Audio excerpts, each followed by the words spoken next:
All right. Can act in ways that truly shock and confuse.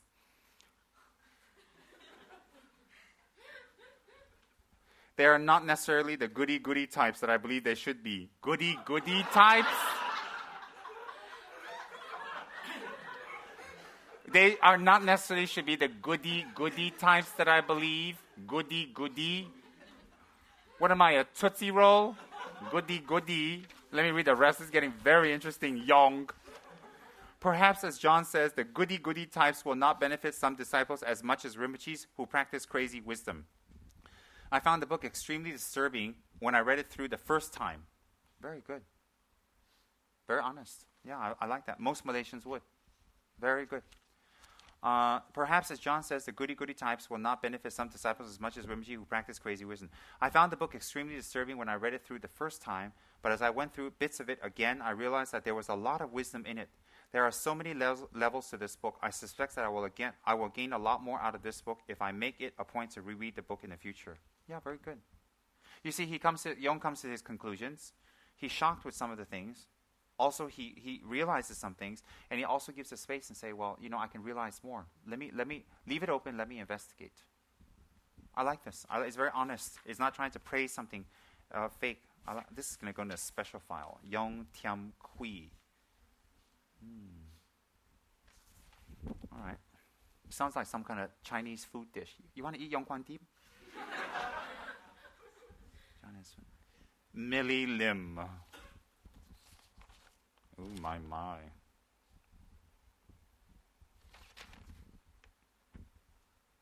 Not bad, Millie. You did your reading. Her favorite words, due to their ego, selfishness, and habituation. You're sounding like some kind of recording. Ask John to the captain of flight. Not bad.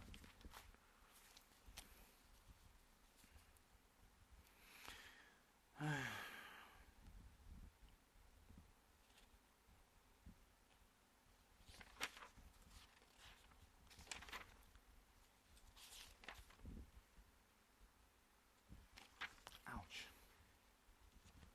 And this is very nice. Listen to Madame Lowe's.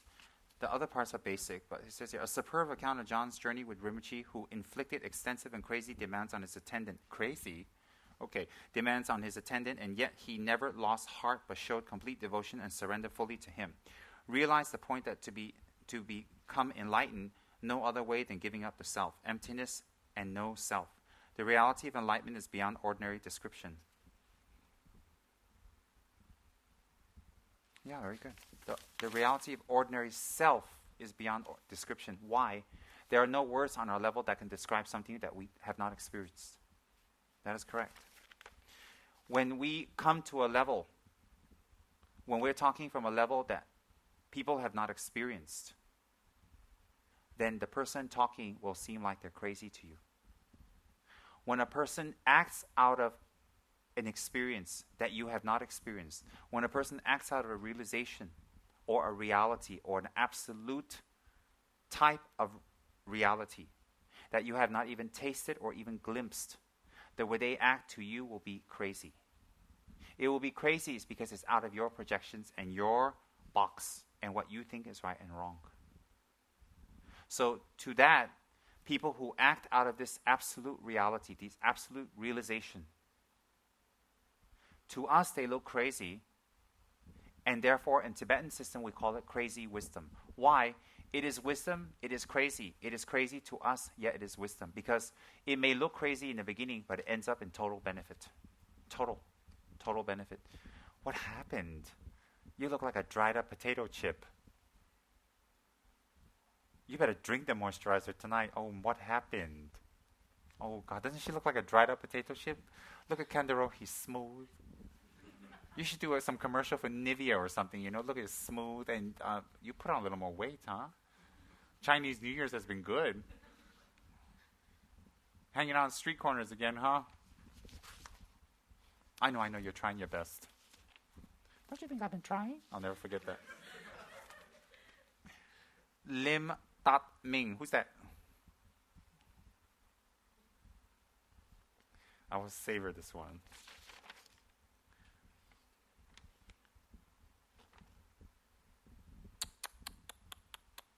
Kenda Rohi's file. I won't even read it and embarrass you. Okay. Let's read Maple's. Maple's like, oh no, that's my biggest fear. Oh no. No. Yes.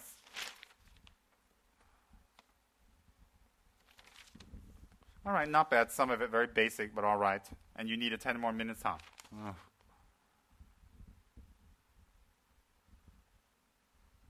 Not bad.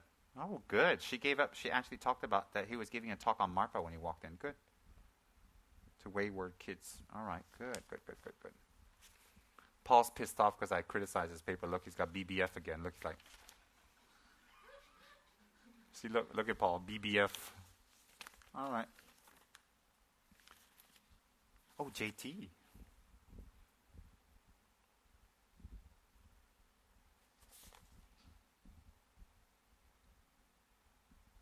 JT's wonderful. She just recopied my question. That was it. Number 4. What was the Shambhala conspiracy house Lajong set up, and was Rinpoche very meticulous in getting things done, and why? Why do you copy my question? I don't get it, JT. JT copies my question, and that's it. Answer the question, not copy it, JT. Answer. You're one strange. You copied everything over. I don't understand. Why'd you copy all my questions over? You got to do it over, okay? You and your little friend there work in DMT, right? You got to get together and do it. I'll tell you why. It will help you learn a lot. All right? Get together and do it because you just copied my questions. That's a good trick. I never did that in school before. It looked good, but I was like, well. See, look at question number 7. What were the different names Rinpoche called himself and John and why, but what were the favorite names that they were made to address each other? It's been printed out. What is this? Is this what you used to do in JB to cut school? She slept with the schoolmaster and said, here, just give me my degree.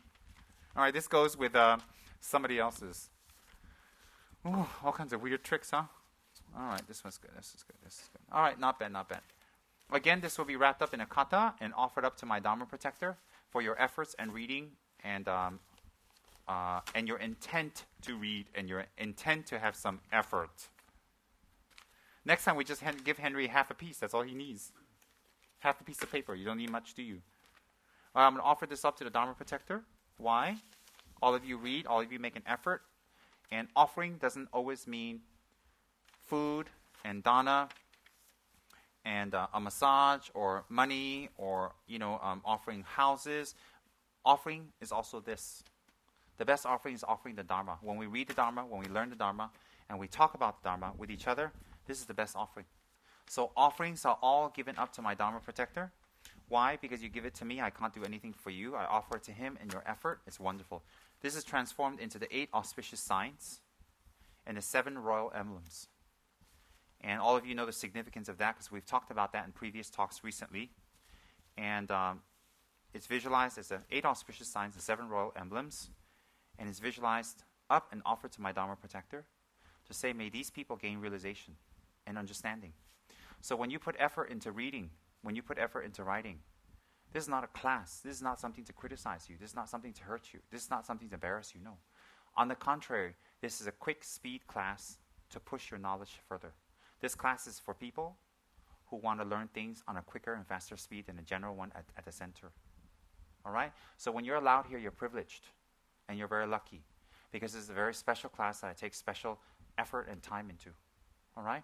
So this class is designed for what? For you to gain knowledge quicker.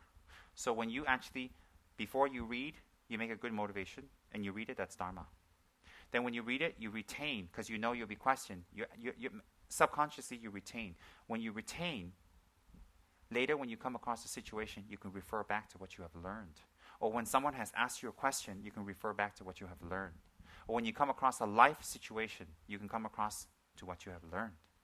And then third, when you question this, you're asked to remember. That's the same in Ganden Monastery. In Ganden Monastery, after we've learned something, we're tested, and we have to debate about it. And we have to debate openly, we have to debate quietly. We have to debate, and we're tested. There's no room for us not to study. So therefore, after you've studied, and after you can write it down, The benefit of this is it's all effort. You've premeditated it to do something. You've read it. You've taken the time, and you've done it. It's all merit. It's merit toward what? For you to gain realizations. Realizations about who you are, what you can do, and what you were and what you were not. Realizations. So all this is transformed into the 8 auspicious signs, for example, and offered up to the Dharma protector, so that your obstacles can be cleared, your understanding can be cleared, and any endeavor you want to put towards Dharma practice, in any way, shape, or form, will be overcome easily and quicker. Because when we want to go for Dharma, a lot of obstacles happen. Do you know why? It's the best thing that we could ever do for ourselves. When we want to do really good things, a lot of obstacles arise. When we want to do not so good things, no obstacles arise. It's very, very easy. Good things, always obstacles arise because good things beget good things. Good things get us good things. So it's very difficult. So that's why in this day and age, Dharma protector practice is very, very, very important for those who have correct samaya, who know how to practice it correctly. It's very, very important. Why? In this day and age, we have much more obstacles than people in the past. People in the past had more inner obstacles and outer obstacles. More of outer obstacles, getting food, crops to grow, weather, ghosts, and wars and famines and traveling and bandits. Today, outer obstacles are there. Inner obstacles are more. What are the inner obstacles? Relationships. Not having one is an obstacle. Having one is an obstacle. Having more than one is an obstacle. Having one and wanting another one is an obstacle. Having one and not happy with one is an obstacle. Why? Then we spend all our time like an animal in heat after this relationship. And then anger. Anger is a very big obstacle for all of us. Why? Although physically everything is very convenient. Everything in life is very, very convenient now. Getting what we want is convenient. But there's this dissatisfaction of not finding happiness. Not finding happiness, although things are more convenient, creates frustration and anger. And anger, when anger arises, real anger, I'm not talking about anger that helps. I'm talking about real anger. I'm not talking about a mother who scolds us and screams at us because she loves us. I'm talking about anger that you didn't get what you wanted and someone else did and you're not happy. When that anger arises, we say things that we regret terribly. We hurt people that we regret. And we do things, revenge, and we get people back emotionally that create tremendous negative karma for us. Anger is a very big obstacle, very, very big. Jealousy, not being able to stand other people having better things than us, and not being able to take what they have, and not being able to accept what they have. Those are huge obstacles for us. Huge, huge, huge, huge, huge. And then our preoccupation with work and our preoccupation with money. Many of us are preoccupied with money. And for money, we'll do many things that will demean us, that will put us down, that will take us away from who we are, and that will actually make us look very bad to ourselves and bring us into bad habits. For money, we will sink ourselves the lowest. We will literally kiss anybody's you-know-what behind. We will say anything we can to get money. We will be nice to people. We'll show a sweet face. We'll show teeth, a lot of teeth, We'll do a lot of things to get money. We'll forfeit our Dharma practice. We'll break our vows. We'll break our commitments in Samaya. And we'll work very hard, long, long hours in hopes of getting money. Whether we get money or not, never mind. We can work 10, 15, 20 hours a day to get money. We can travel long distances for money. We can justify to our family and our friends for money. We can put away our practices for money. And we can even give up our life, our time, and our energy for money. We can do all that. Wanting money and needing money is different. Wanting money and chasing after it all the time and using that as a source of so-called happiness is a very big obstacle in modern times. I'll tell you why. Because in modern times you have videos, you have TVs, you have CDs, you have movies, DVDs, you have the West, you have the East, you have opulence, you have, indulgences, you have lifestyles of the rich and famous, you have horrible people like Paris Hilton. You have all these people who actually show you the pretty side of having money, but that's only 5%. The ugly side you'll never see. And they promote that and they let you know, and ignorant little stupid, silly Malaysians will believe her and want to be her and offer gold on her face and put mantras in her statue. Just kidding. But when we see all those things, we want it. And that's a big obstacle. You know why? It's bigger because now there's much more show of wealth, and it creates more desire in us. Because all the beautiful things you see in wealth are just pictures. They're not real, you know. They're not real. You don't see what goes behind. You don't.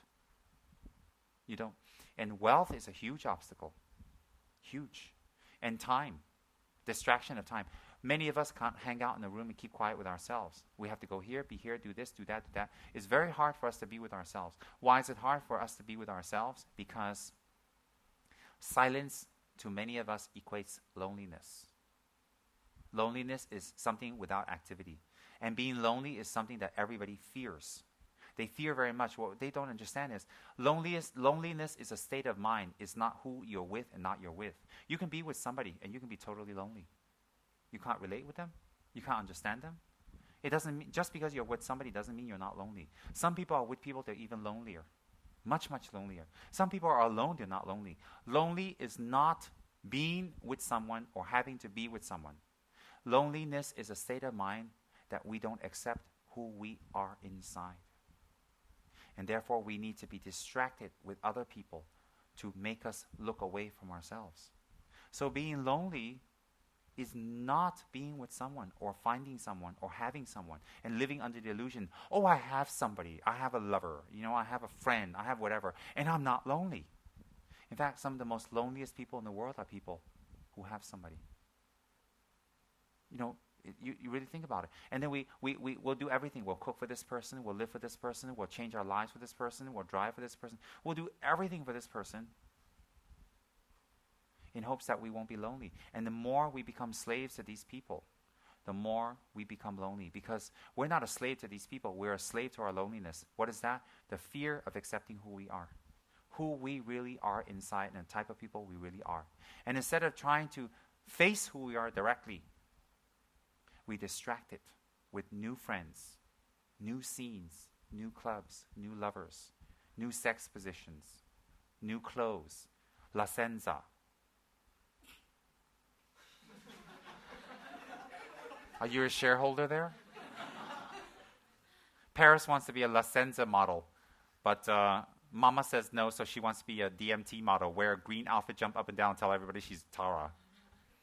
A green leotard outfit. Can you believe her jumping up and down? And I'm Tara. I'm like, oh, yeah, Tara. You're tired. That's what you are. Great promotional stunt. So loneliness is not being with someone or not being with someone. Loneliness is not accepting yourself and who you are and what you need to improve. See, when we know what is wrong with us and we keep hiding that and we avoid certain people, we avoid certain situations, we those people and situations we can avoid, but we can't avoid ourselves. So when we hate ourselves because out of loneliness, when we hate ourselves out of loneliness, you know what happens? Is that wherever we go, whoever we're with, it's just a distraction. But we have to come home, we have to go to sleep, we have to be alone, we have to drive home sometimes, you know, we have to go, you know, I mean, you know, even if you're the busiest person, I mean, even when you go to the bathroom and take a poop, you got to be alone, unless there's some friends I know, they have their dogs watch them, but never mind, that doesn't count. Yes, I know people who have their dogs watch them because they don't want to be alone when they're taking a poop. I know, I have interesting friends. Anyways, loneliness is when you can't accept who you are. The faults you have inside of you, the good points you dare not see and make bigger, because it's hard to be good. It's hard to be good because you live in a society that doesn't teach you to be good. It's very hard to be good. It's hard to be honest. It's hard to be straightforward. It's hard to tell people you're normal. It's hard to tell people you don't have powers. It's hard to tell people that you make mistakes too. It's very hard.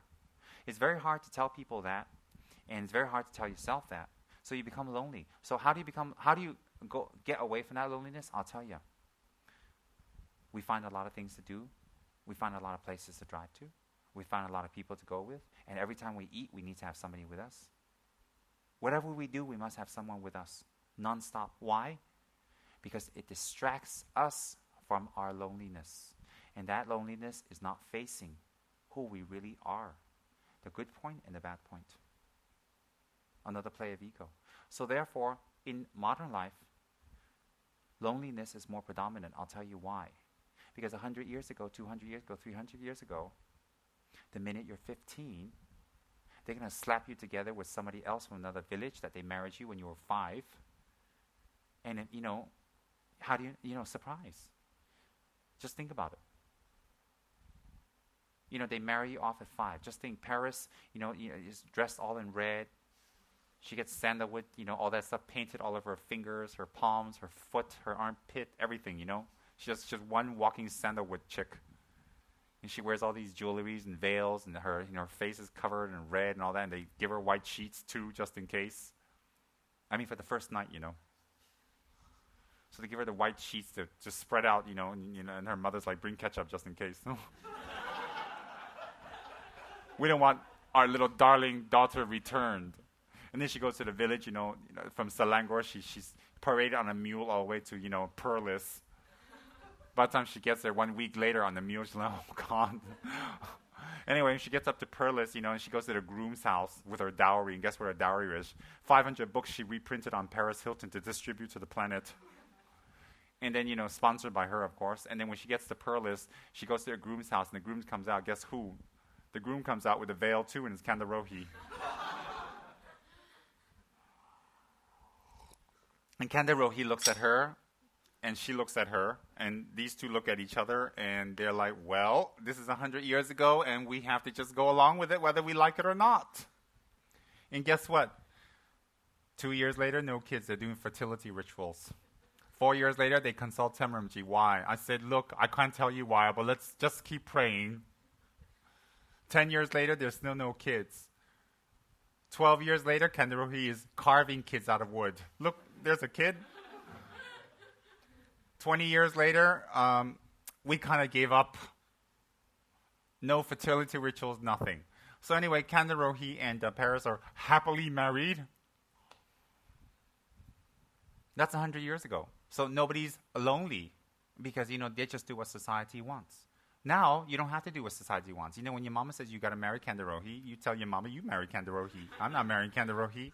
And when Kandarohi's mommy tells her to marry Paris, Kandarohi tells, you can marry Paris. I'm not going to marry Paris. Why not? She's not my type. Why isn't she your type? Never mind, mama. Never mind. Yes. What's my point?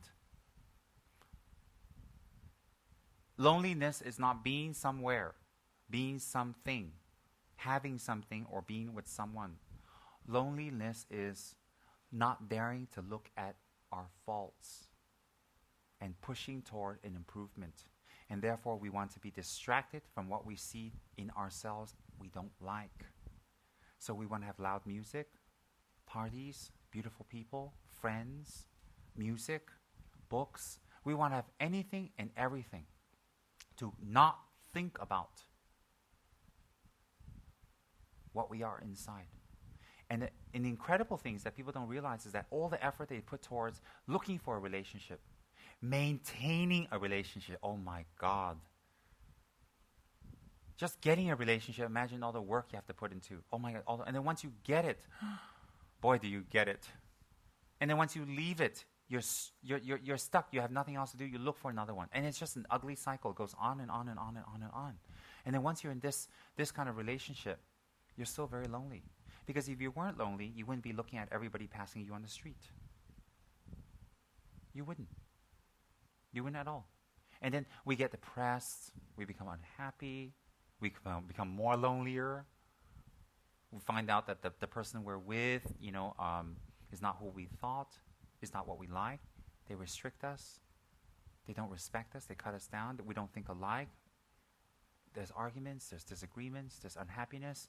And then maybe the other person helps us see us what we really want more, and it becomes more and more and more and more. And all that are distractions.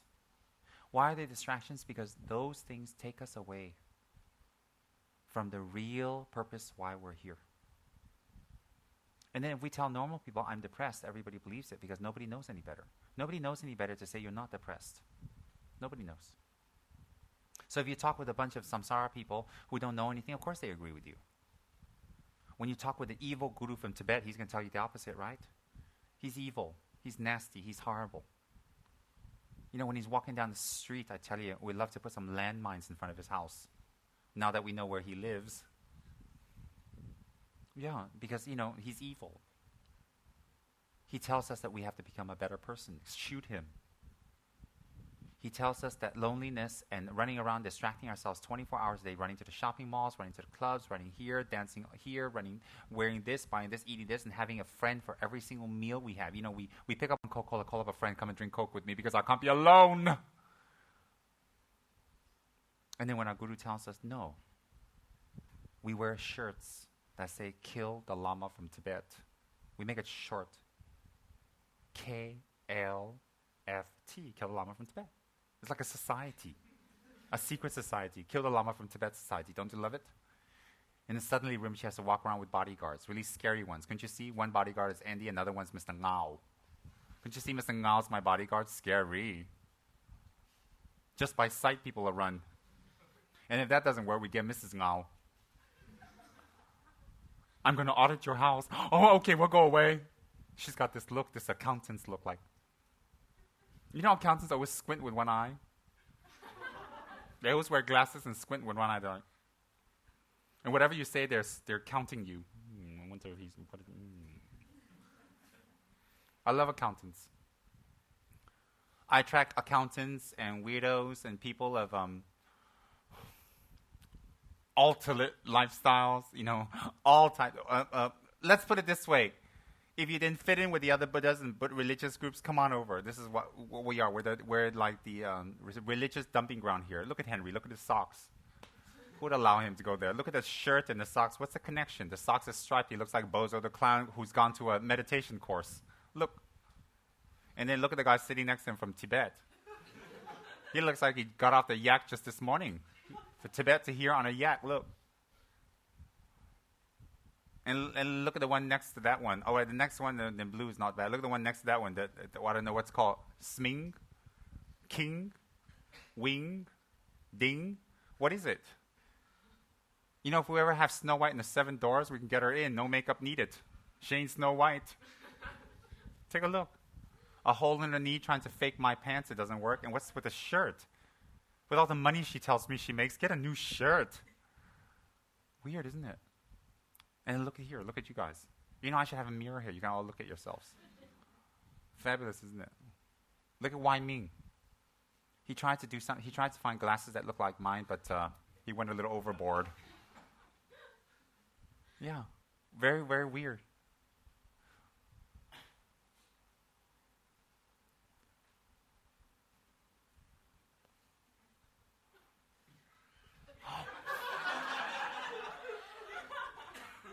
It was like 30 seconds before we realized that, you know, he's on another planet. Paul's like, you know,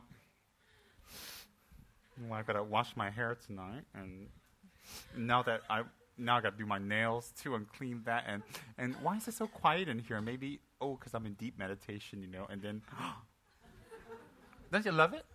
Fabulous. And then JT, isn't she wonderful? She just recopies the questions and gives it to me. I'll offer that to the protector, all right? Dear protector, this is from JT. Why does everybody have 8 auspicious 8 auspicious signs and 7 royal emblems, and JT has 1 auspicious sign and no royal emblems? I don't know, Your Holiness. Isn't she fabulous? Don't you love JT? Another trick. And then Maple's always sitting there, you know. She you know why Maple doesn't have any teeth? Because she's afraid. Oh, no, she doesn't have any nails because she's afraid I might call her to ask her a question. She's like... She gets very nervous, you know. If you don't like Maple and you want to get her, just say, question. I have a question. She's gone. And that doesn't work. Just say, Rinpoche has a question. She's gone. You know, she's on an airplane somewhere to Slovakia or something like that. Are you from Slovakia?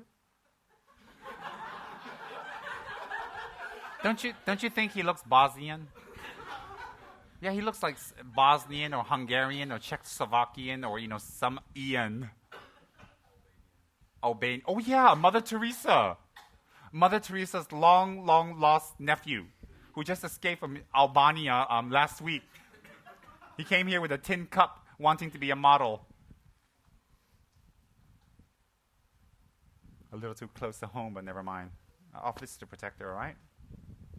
Now, For the next class, I found a bunch of interesting things for all of us. One is, I'm not going to give you a big, thick book for the next class, but I'm going to give you something really interesting. You guys are going to love it. I'm going to go through that before I actually go for the Dharma talk. But before we start that, let's get our little prayer sheets, and let's do our preliminary prayers that I prepare. Can you please bring these prayers every time you come so I don't have to print it out, because ink is expensive. The daily prayer of protection to Buddha Shakyamuni, and the prayer to Lord Manjushri, all right? And if you don't believe in Manjushri, you don't believe in Shakyamuni, you believe in Jesus Christ, think that you're praying to Jesus Christ. If you don't believe in Jesus Christ and Buddha, you believe in God, you think you're praying to God. It's no difference. It's just words. Words are empty. Words have no beginning, no end. They have no meaning. They have no meaning. They're only imbued with meaning with our motivation. Words are only imbued with meaning through our motivation. Otherwise, words are empty. Nothing. So don't be attached. Oh my God, it says here, praise the Buddha Shakyamuni. Are they trying to make me a Buddhist? It's a plot. No, they're not trying to make you a Buddhist. And why would they want you to be a Buddhist? Look at Kenderohi. Why do we want him to be a Buddhist? Look. One look at him, we're going to be something else, I tell you, atheist. Anyways. So don't be attached to words. Don't think, oh God, it says, praise to Shakyamuni Buddha, but I don't like Shakyamuni. I like Tsongkhapa. Then visualize Tsongkhapa. Oh, I don't like Tsongkhapa. I don't like Buddha. I like Jesus. Well, for God's sakes, look. Get 2 chopsticks tied in a cross and give it to him. Who cares? When you pray, it doesn't matter what words you use. When you pray, it is opening yourself to something better than you. And when you open up to something better than you, words don't matter. That's why words are empty. They have no beginning. They have no end. Don't be attached to words.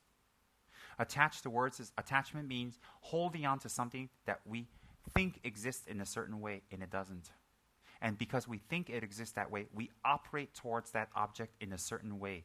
And when we operate in a certain way toward that object, and it doesn't exist that way, but it's projected by us, our sufferings arise. So an object not existing is not a point of emptiness. It's our perception of the object and how it functions. And our perception of the object and how it functions and our reactions towards its function is how suffering arises and how our hatred, desire, and ignorance increases. Hatred is snakes. In a wheel of life, it's represented by snakes. Pride is represented by a chicken. And then ignorance, deep ignorance, stupidity is represented by a pig.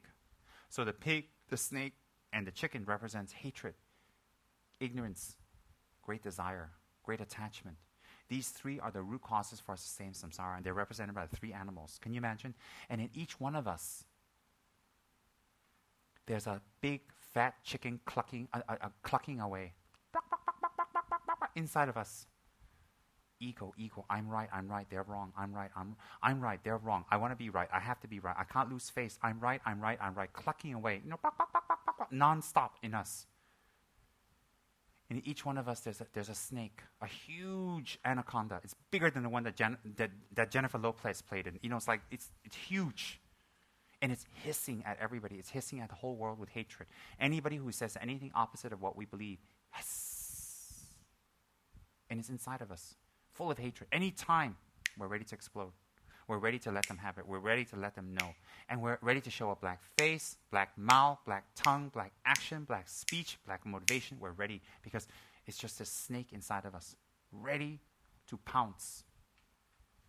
And then there's this disgusting Miss Piggy inside. Huge, big pig grunting away, oink, oink, oink, oink, oink, oink, oink, oink, nonstop, telling everybody how stupid we are. Because when we trick people, when we lie, when we cheat, when we fool people, actually, we're the one that's really stupid. We look like a big, fat, stupid pig oinking at people. Oink, oink, oink, oink, oink. We cheat people, and we think they're stupid. And then we make up stories and tales to cover how we cheated them, thinking they're stupid. Oink, oink, oink, oink, oink. Yes. And then, when we're supposed to do something and we don't, it's our responsibility, and we make an excuse to cover it. We make up a lame excuse to cover it, and we think that everybody believes us. And we got away with it. Oink, oink, oink, oink, oink. Big time. We just look like one big pig oinking away. Shiny and greasy, ready for a wedding. And then, when we're supposed to do our responsibility, when we're supposed to do things that benefit others, and we don't want to, and we speak out of ignorance. We don't want to study, we don't want to read, we don't want to meditate, we don't want to learn, we don't want to do retreats, and we just want to be right. We always want to be right because we're right. The Guru is wrong, our Dharma brothers and sisters are wrong, our parents are wrong, the law is wrong, the ministers are wrong, the whole planet's wrong. In fact, in our mind, Cancer in Chief said, means no one is beyond our scrutinization. No one. Everybody is wrong. We're right. We have the biggest wisdom. We have the biggest intelligence. We have the highest clairvoyance. That's, most of us faking the clairvoyance.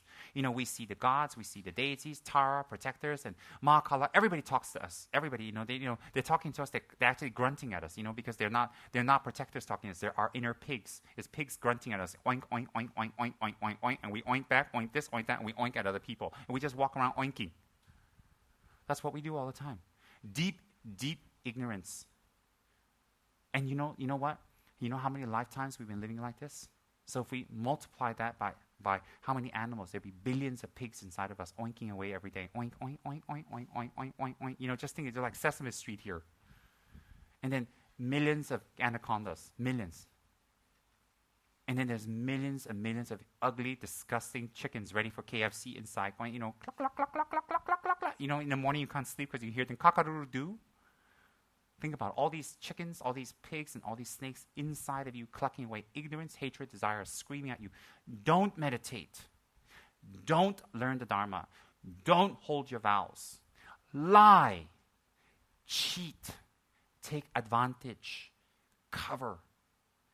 Hide. Avoid. And oink, oink, hiss, hiss, grunt, grunt, do more. Cluck, cluck, says the chicken.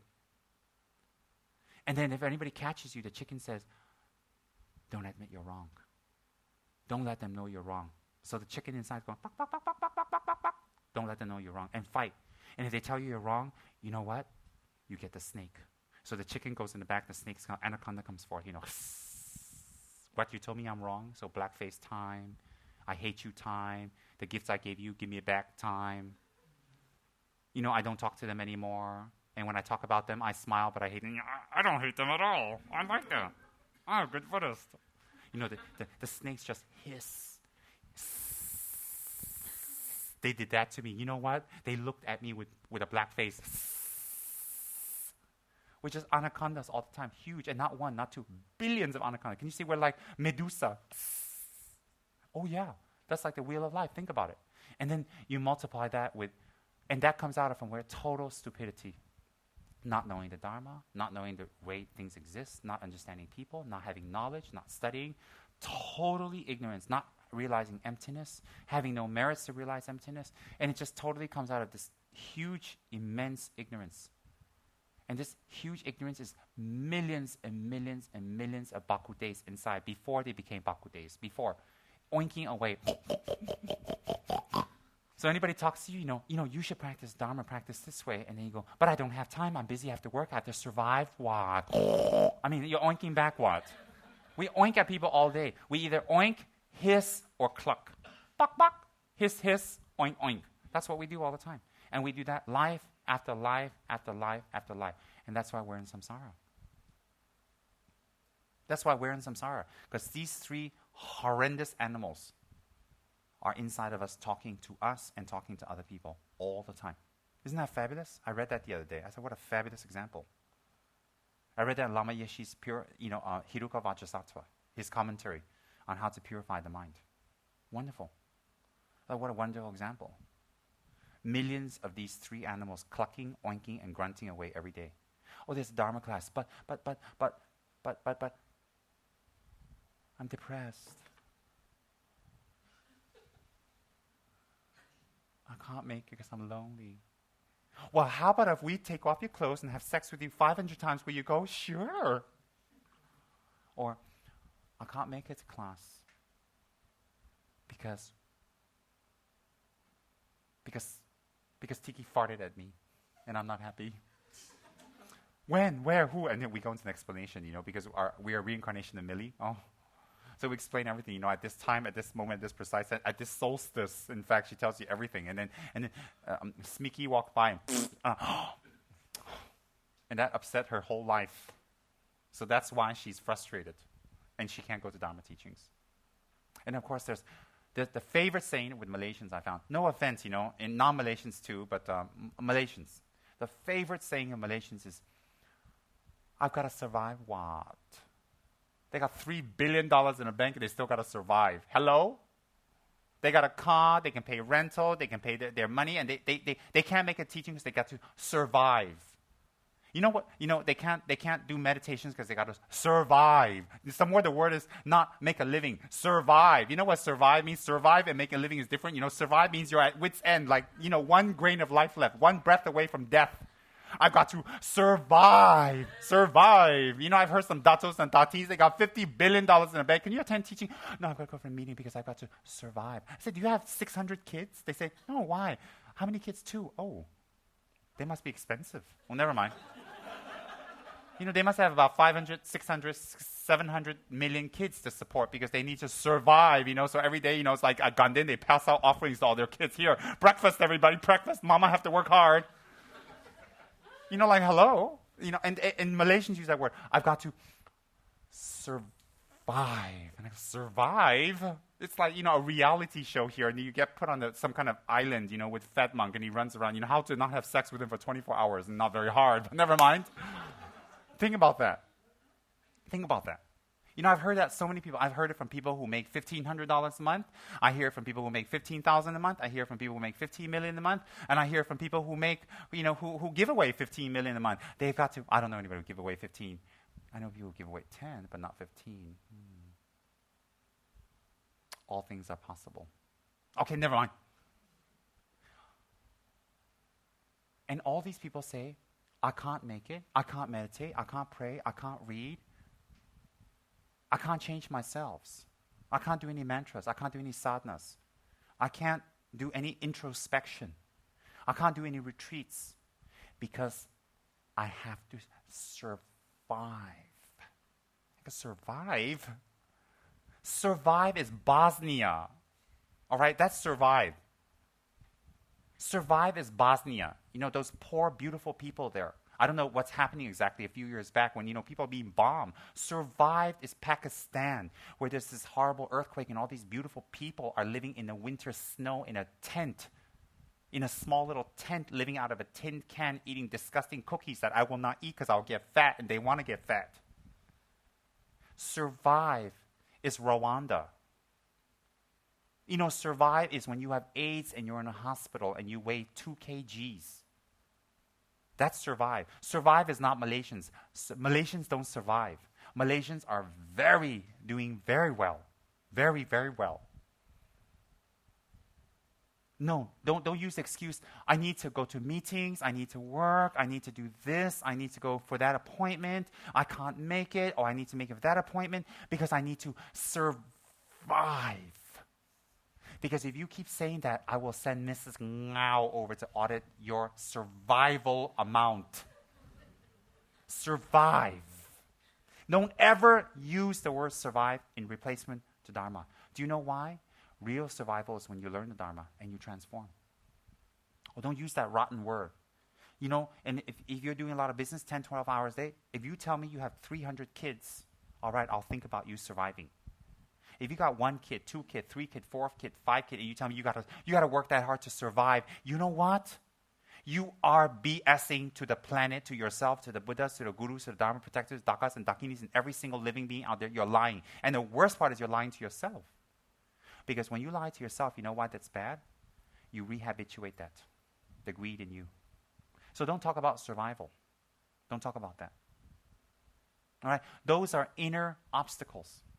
Inner obstacles are obstacles that we make up to justify how we are so that we don't have to change. Those are inner obstacles. And inner obstacles are more prevalent today. Why? Because food is very easy.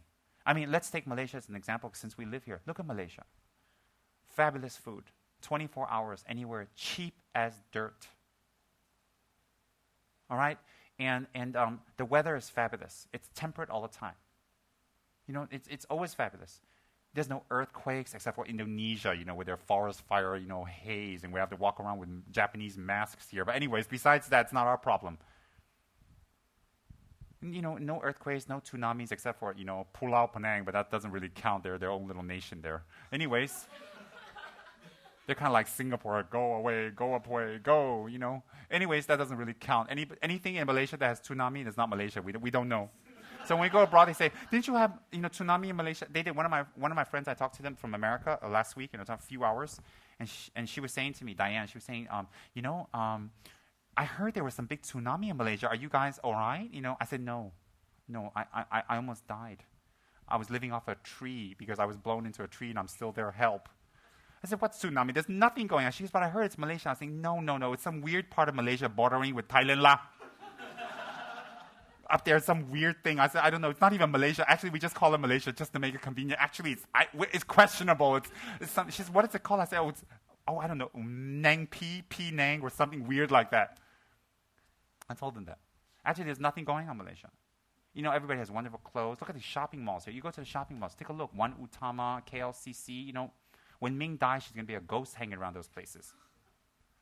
Yes, she's going to be a ghost hanging around those shopping places because she's there every other day along with Tashi. Tashi is going to be a ghost of 1U. Because she's going to set a tatokan for Tashi. Oh. She's in 1U every single day. Every day. She's in 1U. In fact, we were thinking about making a bridge from here to 1U. She could just walk across. And then, Ming, she's in there, Sungai Wang. All the high, top-notch, the top-notch shopping centers, Ming is there, Sungai Wang, Lot 10, she's there. Cheras. Subang Parade. She's there, Ming, Wow. Don't snigger that loud, you little wannabe. Yeah, she's there. And, when Ming dies, she's going to be in these shopping places, and she's going to be this ghost living in a mirror looking at beautiful women change. We're going to have another show called The Mirror. It's not going to be a tall, gorgeous a Korean lady. It's going to be a tall-ish, gorgeous Malaysian man. Yeah. She's going to live in a mirror, in I don't know, in one of these shops, and these beautiful women just change all the time, and she's there. She's going to be a ghost in La Senza, I know it. Can you see it? So JT goes there, tries on her new frilly bra, and then she says, hey, somebody in the mirror looking at me, looking. And then the salesperson tells her, of course, no, there's nobody in the mirror. We already called Tamarchi, did a puja. No, nobody. And then she goes, So then, JT tries on another frilly, I can't even say the nasty word, BRA. And this one's got, No, not JT, it's the brala. I'm not talking about this. I'm talking about the thing hanging, not the inside. No, you guys are so evil. Look at Mr. and Mrs. Ngao. They're like, Guru shouldn't talk like that. And look at Young's like, they're supposed to be goody. Look, Mrs. Ngao, she's like,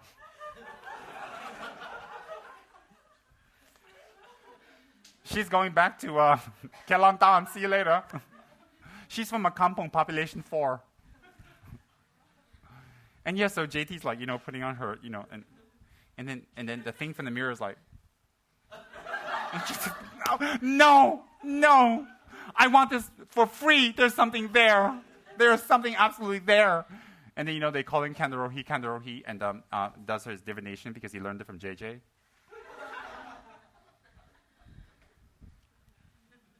And Ming. See, they had a divination contest, and Ming and JJ were there, and they both won tie. It's a tie. So the Kandarohi went there and offered Mandala, and some money and, food and, wait a minute, respect. Yeah, that's it, respect. And they taught him how to do divination. And Kandarohi went to La Senza and did his divination. You know how he did it?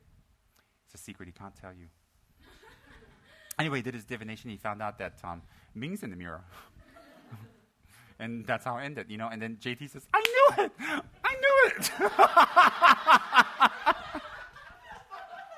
I knew it. I just knew. I knew it. See? I'm not stupid. I'm not stupid. I'm not. What are you not? I'm stupid. That's it. Don't you love it? So that all comes from inner distractions. All. All come from inner distractions.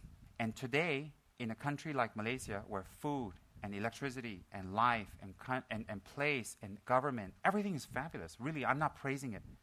Everything is fabulous. 263 countries in the world. Why am I here? I picked it. I mean, I wasn't forced here by my gurus or anything. I picked it. Anyways, it's a fabulous place and it's wonderful. And here, it's very hard to have outer obstacles. It's more inner. And the inner obstacles is that things are too good.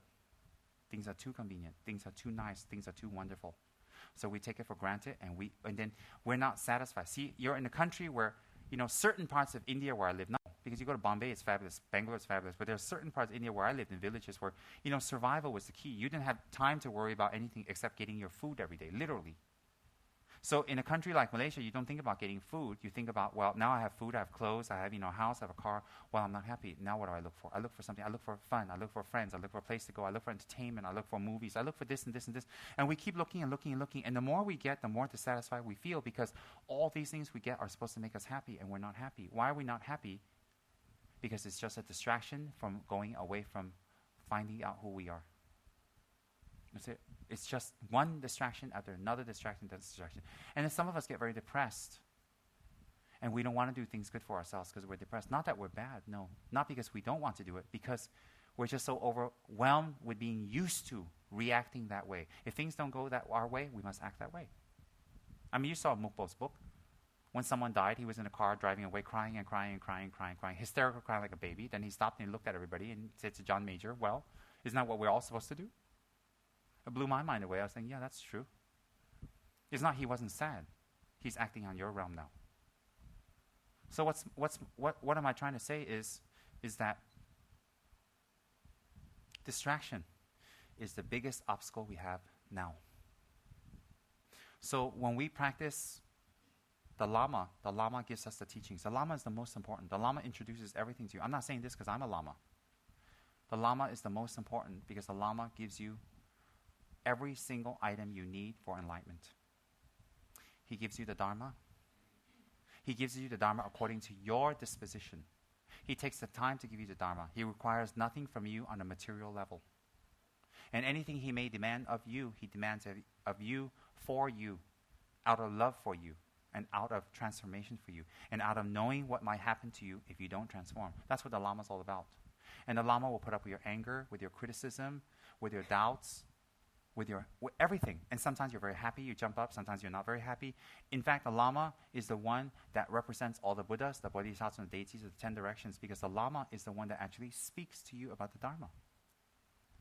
If you check out someone who lives with a Lama or stays near a Lama for 1 year or 2 years, a living, talking Lama who actually teaches the Dharma, and you compare that to another place where they have just a person not really teaching, but is a presence, and then another place where there is no teaching, it's just a temple with a nice, beautiful Kuan Yin, and people go there. And this place, you may have been going to this Kuan Yin temple for 20 years. This place, the other place you might have been going for, 3, 4, 5 years, 6 years, whatever. But this place where there's a living Lama teaching, you just go for 1 year or a few months, you compare the knowledge of these three. It will be like that. Why? Where there's a Lama, there is Dharma. Where there is Dharma, there will be the Buddhas.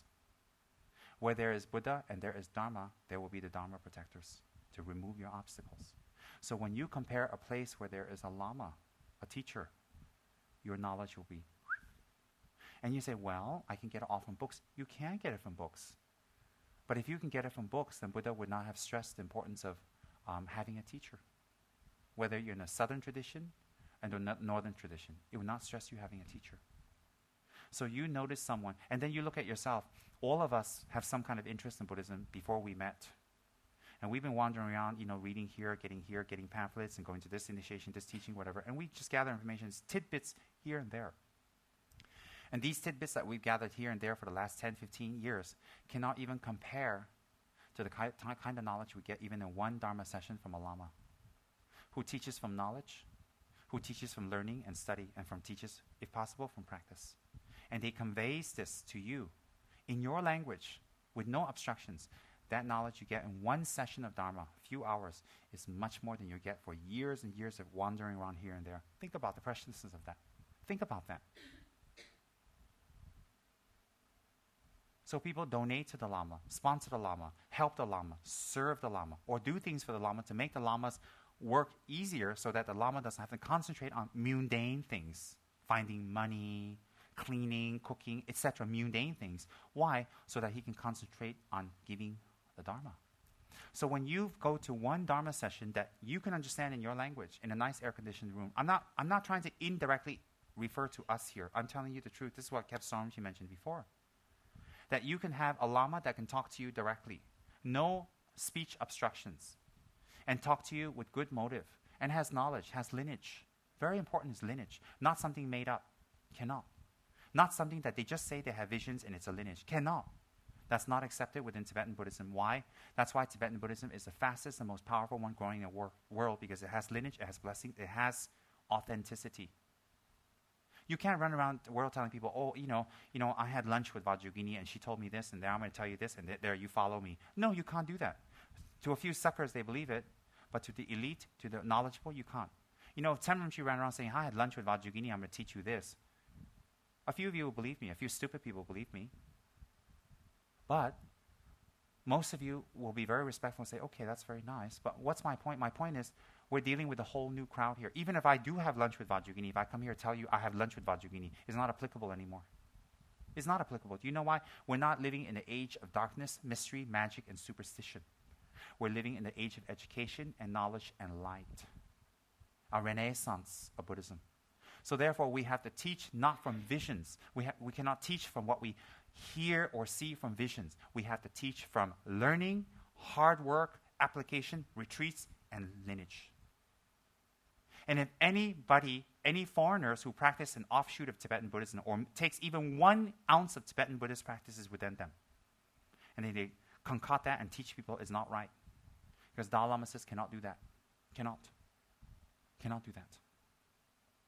The lineage must be authentic. When the lineage is authentic, your realization will be authentic. So any lineage of the Tibetan tradition, I'm not talking about just, but within the Tibetan tradition, that is authentic, that can trace back to Buddha, if you follow, you will gain attainments. Which one is up to you? Which school of thought is up to you? That doesn't really matter, but it must be authentic. And real Buddhist teachers will always state their authenticity, and they can date it back to Buddha. Real Dharma teachers will never state it back to a living being, then it becomes like they had visions and they received this. No, it will go back to Lord Buddha. And they'll be very honest. And that's why lineage lamas are very important. For example, our lineage lama is the best, but it is not the only best. Our lineage lama is His Holiness Kyabje Sorn Rinpoche. And his guru is His Holiness Kyabje Trijang Rinpoche. And His Holiness Kyabje Pabongko Rinpoche. And His Holiness Kyabje Trijang Rinpoche. Dapo Rinpoche. And then it goes back to Lama Tsongkhapa. All the way back to Lama Tsongkhapa, who's one of our lineage lamas. And then from Lama Tsongkhapa, that goes back all the way to the Indian masters such as Adisha, the great Kadamba master Adisha. And that great master goes all the way back to the sages and masters of India like Chandrakirti, Chandragomi, Aryadeva. And then that go back all the way to Mugdalaya, Shariputra. And then that goes back to the original, the king himself, Lord Buddha.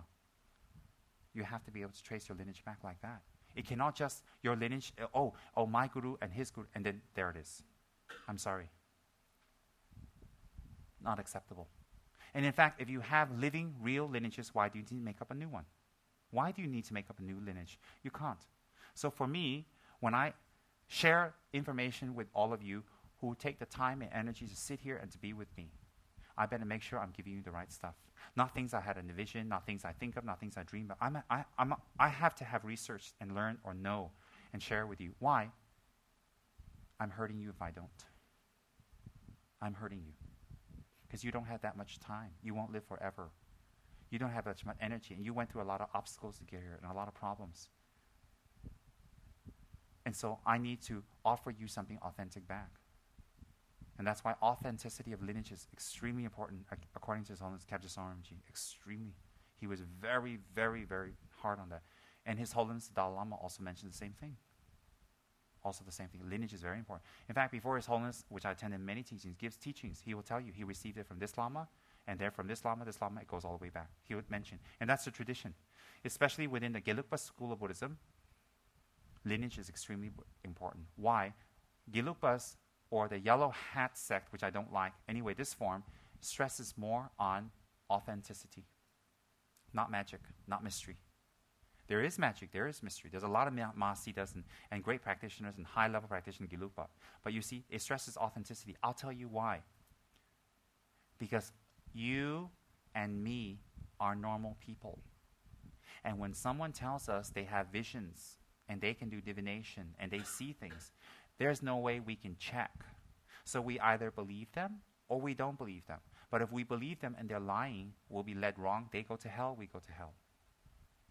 If they are not lying, we still can't believe them. We can't see that far they can. Are we sure we can follow them all the way? So within the Gelugpa system of teaching, visions and all these magic is there, but it's not spoken about until the highest stages of Tantra. And therefore, what we speak about is the mind. The Four Noble Truths. The truth of suffering, the truth of cessation of suffering. La Sopa, etc. We talk about the mind and what creates unhappiness. Why? I'll tell you why. Because all of us can listen and examine whether it's valid or not. So within the Gelugpa school of thought, it's supreme and beautiful and wonderful because it's the combination of Gelugpa, Sakya, Nyingma, and Kakyu. Kakyu, Sakya, Nyingma are beautiful and they combine into one to become Gelugpa. That's why Gelugpa has a profound respect for the other schools of Buddhism. Profound. How can you cut your own grandfather off and say we're the best? You cannot. So, my point is that within the Gelugpa school of Buddhism, they have profound respect for the other schools because they come from them. That's one. Second is, all of us can learn and debate and understand and talk with each other. And we can examine. But when we talk about attainments, who has attainments, who can prove, who doesn't, who does, who can? So if you can't prove and you use that to trick people or to harness people, it won't work. If you have real attainments, then your powers must be consistent. That whenever you show powers, it must be consistent. That whenever they ask you, you can draw upon it. Or else, it's a lie. So within the Gelugpa school of Buddhism, it's very, very important. Even in the leaders of the other school of Buddhism, such as His Holiness Karmapa, the Kakyupas, His Holiness Drigung Rinpoche, the Drigung Kakyus, His Holiness Sakyajus, the Sakyas, His Holiness Thanissaro Rinpoche, the Nimas, all of them also don't use magic and mystery and visions. They use Dharma knowledge. Why? Let me stress again, because if they teach you Dharma knowledge, you can examine, you debate, you talk, and learn. And if you can't immediately, you can't eventually. And that way we can all match. Does everybody understand that? That way we match. But if we use magic, how to match? Look, I am so sorry with the deepest respect to anyone, anywhere on this planet who disagree. The Dalai Lama is the Pope of the Buddhist religion with 14 million followers. That's immediate. His Holiness doesn't manifest magic. Do you think he doesn't have magic? His Holiness never talks about visions. His Holiness the Dalai Lama never talks about deities and he sees this and that. He doesn't. In fact, when you ask him to do divination, he is so humble. You know what he does? He has an incredible old statue of Avalokiteshvara from Tibet. And it's very old, that's been offered to him. And he goes in front and does pujas and prayers and does divination in front of that and says that with pujas and prayers, Avalokiteshvara said this and this. He doesn't even dare say it's him. Who are we to run around saying, I tell you this, I say this. So if any of us dare say that, you look stupid. You look very stupid. You look stupid and you look ridiculous and immature. You know why? If you believe it, it shows you your mind, the level, how much you don't know and how much you cannot check. So anyone dare say they have visions, they see, they can do divination, they dare say, and it comes from them, they dare say that. They're going the wrong way. And they create the karma. Actually, in the future, they can never, ever do divinations. Never. Whatever they do will come out false.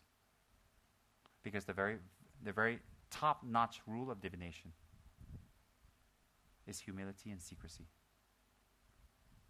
Top-notch rule. I found my divination text translated English today by accident. I thought, oh, how auspicious. In any case, Within Gelugpa School of Wisdom, you need to have authenticity. So if you have a place where there's a lama, a learned monk, a learned teacher, someone with vows, someone who cares and has love, and that teaches with knowledge directly to you, how fortunate are you? Again, I'm not praising myself. How fortunate. Going to one session of Dharma talk, as opposed to years and years of wandering from center to center, temple to temple, place to place, gathering things. That knowledge cannot compare it with the knowledge you get in one session of Dharma talk from a knowledgeable Lama.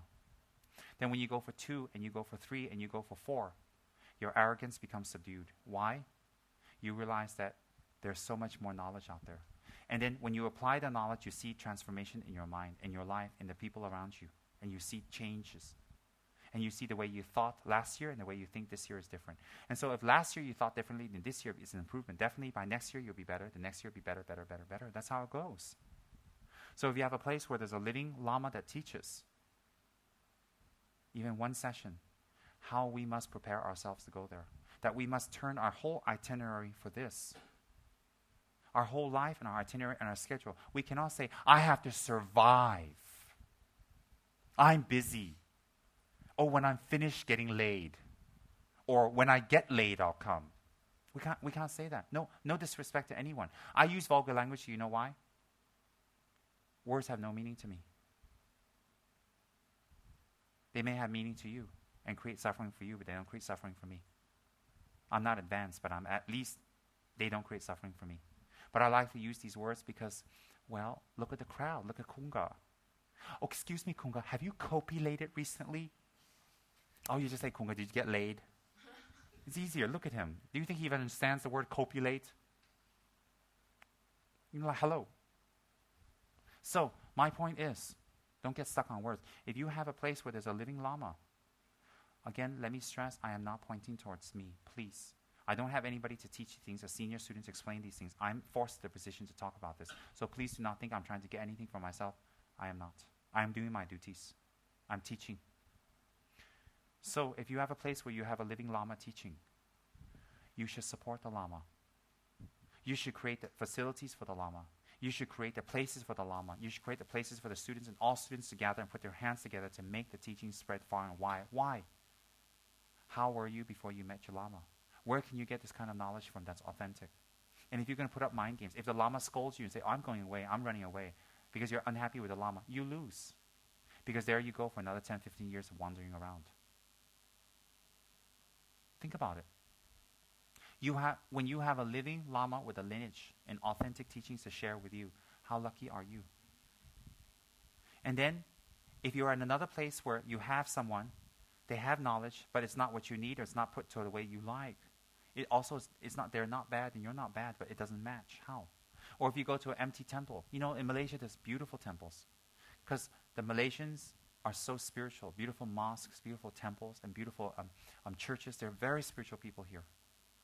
But when you go to one of these places and they're empty and there's not a person there teaching you something that is profound. And you just go there and pray, put a jasik to Kuan Yin. You know, you just go there, put a jasik, 1 year, 2 year, 3 year, 1 day, 2 day. When you're in trouble, you do the stick. And then something falls out. Oh my God. It comes out and says, I'm not going to get laid for 10 years. Oh, what do I do now? Then we go see a Tibetan Lama. Can I have a love charm? You know, kurukule, kurukule, hungpe, all that crap. Yeah. So when you go to these Chinese temples, they're fabulous. Kuan Yin's wonderful. But, you know, I'm sorry. You're not at the level where Kuan Yin can talk to you yet. You're not at that level. So if anybody tells me they went to Tin Hao, which is beautiful, and Kuan Yin talked to them, I say, please call my shrink. Get medication. You're borderline schizophrenic. The Dalai Lama says he doesn't see Kuan Yin. How can I say I see Kuan Yin? How can I say I see a Dharma protector and he talks to me? Get medication. Fast. Anybody tells you they see deities and they give you messages from their deity or protector or whatever, the minute they say that, you just be very nice. You fold your hands and say, get medication. Yeah, because you know what? I'm not at the level to check you. Why put that crap on me? And if you're at that level, you wouldn't talk like that. Therefore, you're not at that level. So if you talk like that, you're not at that level. Do. There's a way to check. Isn't that evil? Yes. Everything must be authentic. But the Four Noble Truths is very authentic. We can check that. We can read about that. We can meditate that. We can think about that, and the truth will arise. Anybody who applies their knowledge and their efforts to the Four Noble Truths, the 12 interdependent links, to the Lamrim, to 3 principal paths, the 8 verses of thought transformation, if you apply effort and you think about it, it will make tremendous sense. And the realization that we gain from it will be the same. Will be the same. And that's very wonderful. That's very wonderful. And so, if you follow someone of the yellow hat, they wear a yellow hat. Of course, under the yellow hat, they have great hair that does not look like Elvis Presley. You know, wonderful. Fabulous. Then you have to follow what tradition? Logic. Analytical logic. Thinking. Questioning. Authenticity is very important. And the yellow hats get that from the black hats, the red hats, from the 3 great lineages of Tibet. And it's very, very simple. So, if you have a living, authentic Lama teaching you, all your time and all your energy and all your depressions and all your hang-ups and all that should be put on the side and make teachings your priority. In fact, when you hear teachings, you should run there. Not make everything else the priority. Make teachings fit around you. Why? Because that's what really gets you out of samsara. Yeah. And then if you're at a place where you don't really get much teachings and it's sometimes only sporadic, it's wonderful, but you're dying for it. And if you go to a complete place where there's no teachings, it's just a holy place, but there's no teachings. You go to a holy place, and it's wonderful, but you never become holy. Your mind can't change. You're not at the level where Kuan Yin can talk to you yet. You have to reach 3rd stage Bodhisattva, Tonglam. For a deity, you can actually see them talk. 3rd stage. And there are ways to check a person that they have reached 3rd stage. If a person doesn't even know their Bodhisattva vows, forget about them being a Bodhisattva and having 3rd stage. Forget it. Forget it. So what happens is that a person from this place, and a person from this place, and a person from this place, if you put these people together, the knowledge will be very different. And some people have the honor to live with their lamas and be with their lamas, yet they know nothing because they have no karma to receive teachings from the lamas. I've seen people like that in the past. They live right near the lama, they don't understand anything, they don't get anything, it doesn't go through. Whatever the lamas teach them, it doesn't go through. I've seen that in the cases of my holy lamas like Ganchen Rinpoche and Geshe-la, all that, where I've seen other students, maybe I'm one of them too, that doesn't get it. We go for a Dharma talk, afterwards they just don't get it. You look at them like Om Arabhasana Di. But never mind. A little bitchy, but what can I do? It's unbelievable. So my point is, to have this opportunity, do you know what happens? You should put your work plans aside. You should put your house plans aside. You should put your partners aside. You should put everything aside to attend Dharma.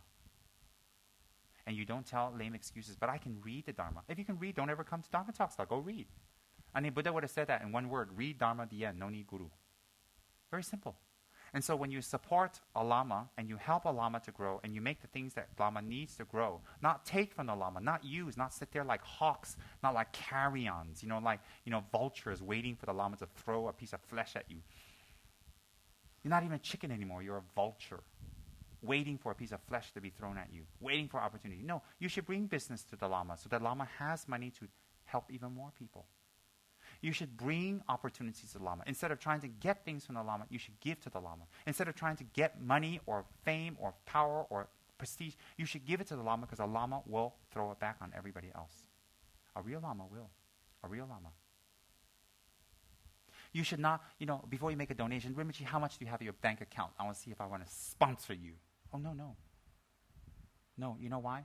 And then how much? What's the limit? I've heard that in the past. I've heard it. I was quite amazed. Why? Whatever your Lama has, if he's a real Lama, it will go for the benefit of others. If it goes for the benefit of others, it will benefit you. Directly, indirectly. And if you doubt that, then you doubt Buddha and the law of cause and effect, yin guo. You doubt it. Don't doubt cause and effect. That's from Buddha. So when you have you have a place to get knowledge and can give you directly. How fortunate we are. And that comes from the Lamrim directly. And you should feel honor. That's why we show respect. That's why we kowtow to the Lama. That's why we sit well. That's why we're alert. That's why we don't fall asleep. And that's why we're very happy and very, very energetic to receive the Dharma. Why? It shows you how much we value it. And when we value Dharma and we show respect to the Lama, go one step deeper. It's not really the person. It is the knowledge. And let's go even deeper. It's not even the knowledge. It's what the knowledge can do for you. Bring you to enlightenment. So when you make all kinds of lame excuses, not being able to attend the Dharma, do Dharma work, or do volunteers, or you cannot help, you cannot raise funds, you cannot do this and that for the Dharma, it's just you not getting your priorities correct. That is all. And the priorities are not correct due to laziness, lack of knowledge, lack of effort, or simple overwhelming of negative karma. And if we use those excuses, those are impermanent also because we transform those. Don't sit there and look at what the Lama can do for you. Look at what you can do for the Lama. I know how John F. Kennedy. Look not what your country can do for you, but what you can do for your country. Let's switch that around. I'm John F. Tsem. Look not at what your Lama can do for you. Look at what you can do for your Lama. Yes, it applies. It applies. That was at his inaugural speech, 19 whatever, before the Texas incident when he got shot. Wasn't very pretty, but never mind. Because I was reading Jackie O's, biography about how he got shot. Not dramatic. After that, she, ran around with Ted Kennedy, and then this is gonna go all over the world. I take that back. It's all hypothetical. Don't sue me. So in any case, yes. Then you compare these people, and then people who stay near the Lama, and people who actually really stay near doesn't mean physically. From the heart, stay near. Listen, follow, and really do what the Lama says. You check these people and you check people who don't. Their knowledge is huge. Big difference. Big difference.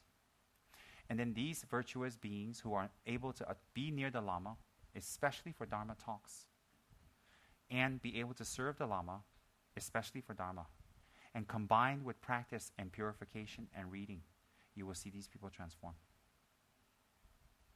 Why?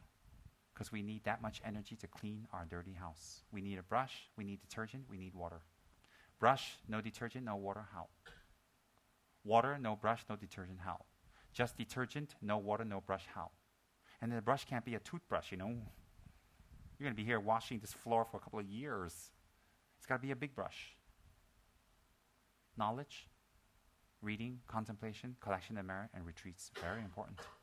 So if you have such a being, and I had that in the past many times. That's why I worked very hard for my Lamas to support them, get their houses, their students, whatever they need.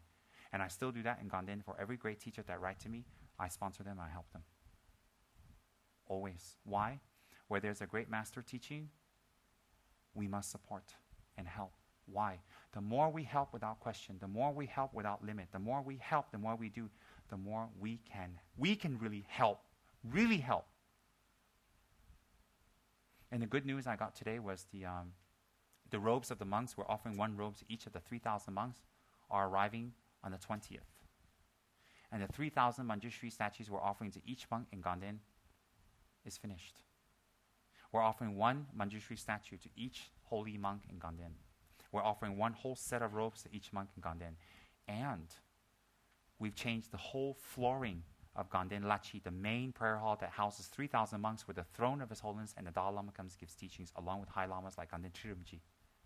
The whole floor has been changed to green marble offered by Kichara House, all of us. That was raised very hard by the previous liaisons, such as Henry. Those funds were raised very, very hard through their contacts and friends. Millions. And millions more will be raised. So therefore, the whole floor of Lachi, green marble, has been offered to the monks. Do you know why? The Sangha will be using every day, and His Holiness, with his golden lotus feet, will be walking across to go on his throne to teach in Ganden again and again. And we of Kichara House offer that. And on top of that, we will be offering one Manjushri statue. So every time people circumambulate around Ganden Monastery, 3,000 Manjushri statues were circumambulated. Talk about purification of negative karma, and the pig quiet for a while. We got that pig going oink, oink, oink. We circumambulate once. Oh. I mean, he's still there, but he's quiet. We got to kill the pig. Where's the wedding? Where's the wedding? Where's the wedding? Wedding is Lamrim and Lama. Okay? And we're going to offer 1,000. I mean, that took about a year for us to make. It was a lot of work. Kunga here, that's why he looks like that. He was painting 3,000 statues. Look, after you paint 3,000 Manjushri statues' faces gold, you look like that. He looks like Jesus Christ, for God's sakes. Look. Doesn't he look like Jesus Christ? He looks like Jesus Christ. 이수 잡으시오 줄게. 근데 진짜 배발 잡으시면 이수 잡으시오 되는. 근데 돼. It's Jesus Christ wearing a Buddha. Can you believe that? It's fabulous. I love it. That's so me. He's wearing a Buddha. Look, it's Jesus Christ. Doesn't he look like Jesus Christ? Get the cross out. Let's nail him up. What's Jesus Christ attending this teaching? Look, that's a Tibetan Jesus Christ. Don't you love it? I'm right. See, isn't this better than being home, being depressed?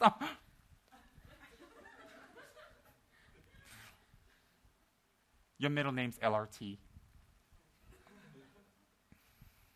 And where's my write-ups? Oh, one. Don't be afraid of pressure and write-ups. Think of it as ways to express your love for others. Never be afraid of timeline for that. Never. Think of it as ways to express your love for others, because you have a lot. So when we get it out, it's love for others. Because when they read it, they get benefit. Don't, it's a timeline. No. You just think, I have another opportunity to serve others indirectly. Yeah, never be afraid of timelines. Never. Never. And so, when we have this opportunity, and we take care, and we join, and we have class, we learn. And the class doesn't have to be very big. Let me tell you something. The higher the class, the smaller. The more meritorious the situation, the lesser the beings. It's always like that. Why? How many rich people in the world and how many poor? Of course, rich people are less. How many fabulously tall, beautiful, gorgeous ex-models are there in the world? And how many they're not? Oh, what are you looking at me for? I said ex-model, so you can keep your model to yourself. She's like, I got cheekbones too, you know. You just got to get away the cellulite. I got the nits on them. See? She's sitting like, I'm from Slovakia. Oh, I'm from Tibetia. So anyways, what's my point? How many beautiful, fabulous, gorgeous, tall models are there out there, and how many they're not? See? In just one room. I mean, look at Ming and me. I mean, there's me. Think of this as tambourines. Me, ting, ting, ting, ting, ting, ting, bell, ting. We get her to do a dance, you know. Me. And then there's Ming. I mean, think about that. You know. And then there's you know, incredibly people with great sense of style, like Henry Sachs, you know, who really shines. You know, today his name is Cyndi Lauper. Look at the fashion statement. Look at the great Ashram Mahayana Maharishi yogi shirt, the pants that shrunk in the dryer because he burned it, you know, and then his great clown socks that he stole from his best friend's son. And then the Tibetan ring, and then the watch, and then the hair, you know, electrolysis time. Anyways, and then just take a look. And he's sitting there in the posture of giving birth. You know, look. And there's that fashion statement, and then there's us. Look at that. I mean, the karma you need to get this. You know, to be rich is like that, and to not be rich is that many. And to be beautiful, and not. Oh, all right, half. Give it a little credit. Foreigners, we got to be polite. When Malaysians, we're always nice to the foreigners the first week. And then, of course, don't forget Jesus Christ here. That includes God's. Look at it. Doesn't he look like Jesus Christ? I swear to God. Take a picture, quick. When he walks out of here, all our neighbors are Christian. Be like, oh my God, look. It's the resurrection. Fabulous. He looks just like Jesus Christ. You guys got to get a video of him. I'm telling you. Quick, get a video of Jesus. He wants to hide. Look, quick, take a video of Jesus Christ. And especially, and don't be like, go. Look, I swear to God, look.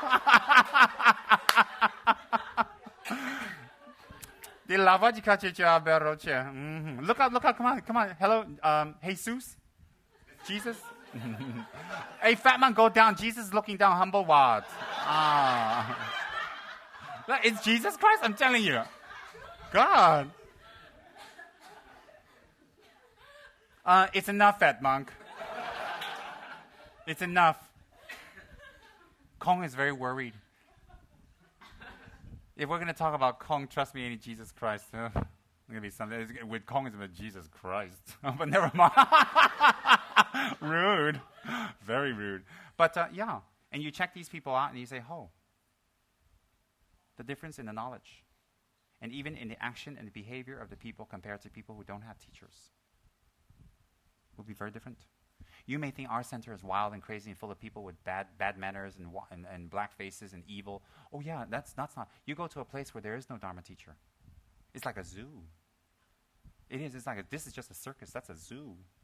Circus and zoo different. Circus animals tamed. Zoo animal untamed and locked in. All right. So centers that don't have or places that don't have the merits to have a teacher, just have beautiful temples or whatever. That's wonderful, but that's a zoo. You know, okay, at least it's a zoo. It's enclosed. You know, but this is just a circus. Yeah, I snap my fingers. You know, the dancing horses come out and the elephants. It's all over the place. It's just a zoo, but it's better, right? It's better than nothing. So when we have a Lama that can teach, when we have a lineage that's pure, that's authentic, and we have an opportunity to receive the Dharma, our schedule should go around and fit the Dharma. Do you know why? Because you're worth it. That's right. You should love yourself more. The more you love yourself, the more you should get Dharma. The more you love yourself, the more you should do retreat. The more you love yourself, you should attend talks. The more you love yourself, you should practice. If you really love yourself the right way. Don't love yourself the wrong way. Getting Dharma is loving yourself the right way. Why? Then self-esteem grows, knowledge grows, perspective grows, purification of karma grows. Then you love yourself. Your fears go away. Your phobias go away. Henry's socks go away. Everything goes away. Everything. Mr. Ngao's hair will come back. Jesus Christ will donate his hair to Mr. Ngao. Next time he gets a haircut, we make a toupee, give it to Mr. Ngao. He'll look like Elton John. It's okay. You look great with no hair. We love bald people. Men and women. All right, let's not go too far. This is Malaysia, right? What you looking at me for, Jenny? Guilty? When I said men and women with no hair, she was like, I didn't say anything. God. She was like, you know.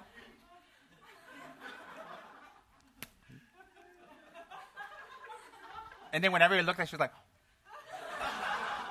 yeah, please. Yes, that's right. Do you notice Ming's got a ripped jean on her left leg pointing to Jenny? She's telling Jenny to get liberated. Let it all hang out. Jenny's a reincarnation of 500 lifetimes of being a school teacher. And the other 500 lives before that, she was an accountant. Mrs. Ngao was like, I'm not going to laugh anymore. It's about me. You know why? Because I have no ego. That's why I can't laugh about me. Oink, oink. All right, so if you talk too much, it'll be hiss. Even Paul's smiling now, look. Doo-doo-doo. Are you chewing on a beetle nut or is it deformity? What is that? Oh God, Tiki, you're evil. Look at Tiki, he's all excited.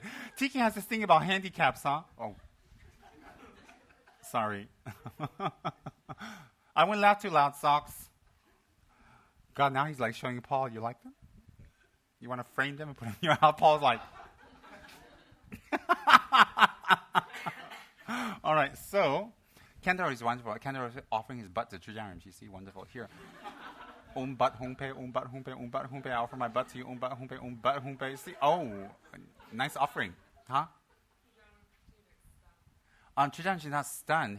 He knocked him over with his butt, so his hat almost fell off. Look. So yeah, you'll see the difference with people with lamas, without lamas, people who are near lamas, people who actually practice lama devotion. Devoting yourself to a lama on the real level is practicing the teachings. Helping a lama and donating to the lama is spreading the teachings. A real lama. Not a circus ringleader, a real lama. Definitely. So that's the benefits you think and the knowledge we get. One session in a Dharma talk will override years of you wandering in temples and whatever. Years of it. Sitting in front of a great Dharma master and you can't talk. I've experienced that in the past in America. I've come across great high lamas. I can't talk to them. I didn't speak Tibetan. You just sit and they look at you, you look at them, you look at them, they look at you, they smile, you smile, and then, while I had a great initiation, I had visions, and you walk away, and, I met this great Lama, and then you walk around the whole world, you put a tattoo of them, I met a great Lama from Tibet. But it doesn't, if you can't communicate, that's it. You see, if you can get initiations and transmissions, all these magic kind of things without speech, then you wouldn't even have Buddhas like Manjushri called eloquent speech, because speech is very important. We are not at the level we can receive transmissions without speech. None of us in this room are at a level where we can receive transmissions from a high Lama, a high monk, a high guru without speech. None of us. If you say so, you have no knowledge. The people you're talking to are ignorant. And they believe you. You both go prance around places where there's no air conditioning, okay? Can't you see you guys in hell holding hands? Oh, it's hot. I know I'm hot too. No, I don't mean that kind of hot. I'm different kind of hot. It's like a sweaty hot. The next time you go poop in a hell toilet, you poop flames. You got diarrhea? Think about that. You can't talk like that. So, that was my motivational talk. Now let's do our prayer.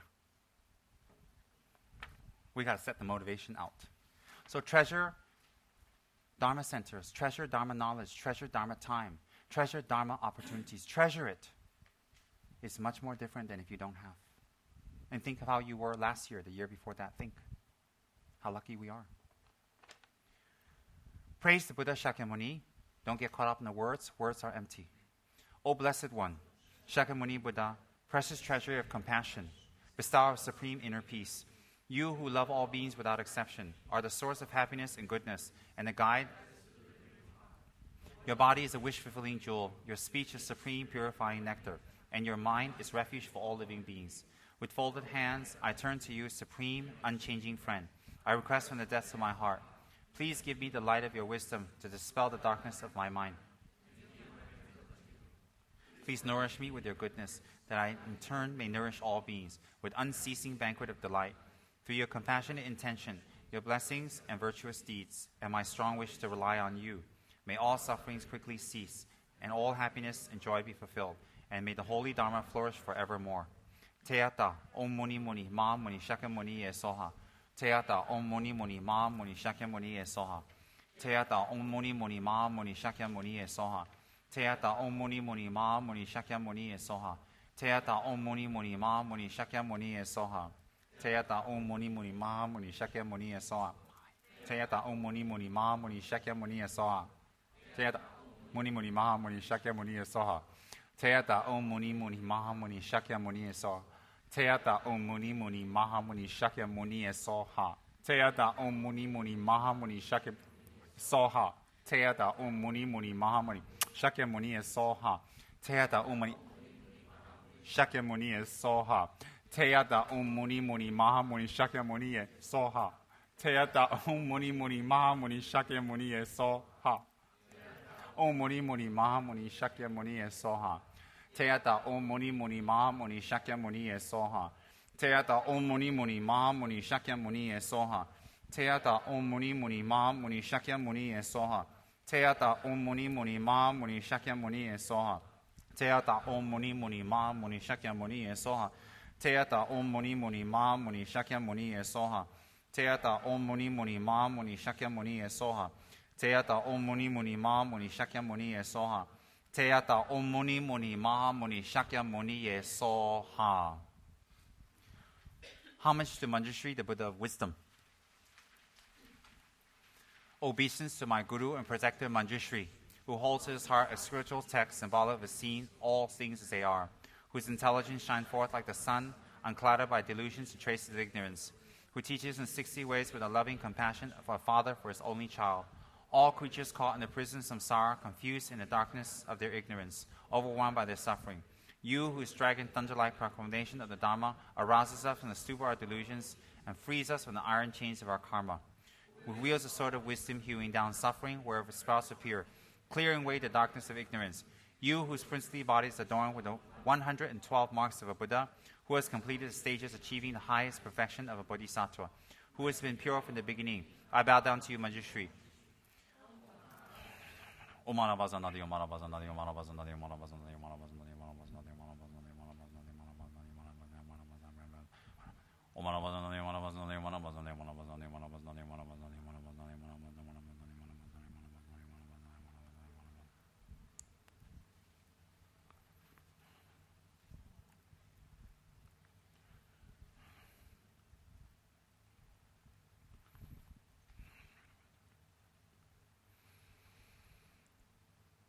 May the teachings we have heard just now go in very deep and transform our minds. May the teaching we're about to hear from here on go into our mind very deep and transform our habits and our negative ways and transform our lives and other people's lives.